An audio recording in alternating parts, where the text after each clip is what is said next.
But there's a good chance that most everyone out there has woken up from a dream and spent some time trying to figure out what it all means. And this morning, we have some insight on what's going on in your mind while you're asleep and what you can do about it when you're awake. And thank you for everybody texting in their reoccurring dreams so far this morning at 10400.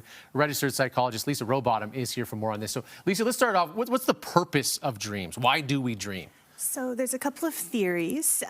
One is that we're processing things that we encounter during the day while we're asleep, but the part of our brain that makes sense of these things is also asleep. And so we get these kind of oddly assembled dreams or, thoughts or memories that, the part of our brain that makes it make sense isn't there. So you get some pretty strange dreams sometimes.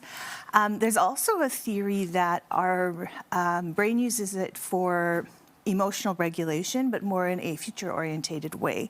And so in our dreams, we will encounter things that may trigger certain emotions. And it's almost like our brain is kind of working through and prepping us for the next time we experience that particular emotion, or if we run into that particular emotion, what would we do?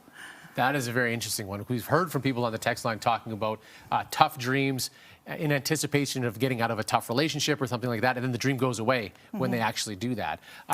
Do these dreams actually mean anything? So it depends on what your culture is, where you come from. There are some psychological theories that do ascribe meaning to dreams. There is a theory that as human beings, we share kind of this collective understanding of certain symbols. And so when those certain symbols show up in our dreams, then, we're working through something related to that. So for example, often in cultures, snakes or spiders represent evil or bad or danger. And so when they show up in somebody's dream, that theory says, well, that person is kind of working through some things around the idea of maybe danger. What about nightmares? Why do we have nightmares, ones where we wake up quite terrified?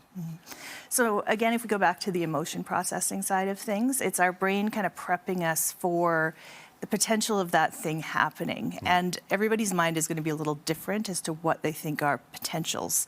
So for someone who is always running, your brain is kind of working through the fight or flight response for when that happens. But of course, because, the part of our brain that says, yes, this is happening to you, no, it's not, is asleep, it can feel very much internally like your systems are responding as if you were.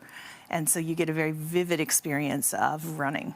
Now, dreams, as you said, are quite unique to everybody, but there are these reoccurring dreams that people seem to have similarities with, whether it's the running one or failing a test, that sort of thing when you're not actually in school. Do we have any idea why that happens? Probably because, depending on your culture, obviously, there are shared things that we fear happening more than others. And so, if you're someone who's really driven by, let's say, academic excellence, you might not even be in school, but your brain is running scenarios as if you're failing out of school. Or you might be somebody who really values family, and you might have a dream that you're running and running and running, and you can never find your family. So it's whatever your brain connects to as being a very large threat. Then if we go with the emotion processing theory, it's preparing us kind of unconsciously for the potential of that happening. That is fascinating stuff. Lisa, as always, we appreciate your insight. And for everybody at home, thank you again for your texts on the text line. Keep them coming, 10400, as we talk about reoccurring dreams. Lisa is the clinical director at Sojourn Psychology. If you'd like to learn more about them and their services, you can visit sojo.ca.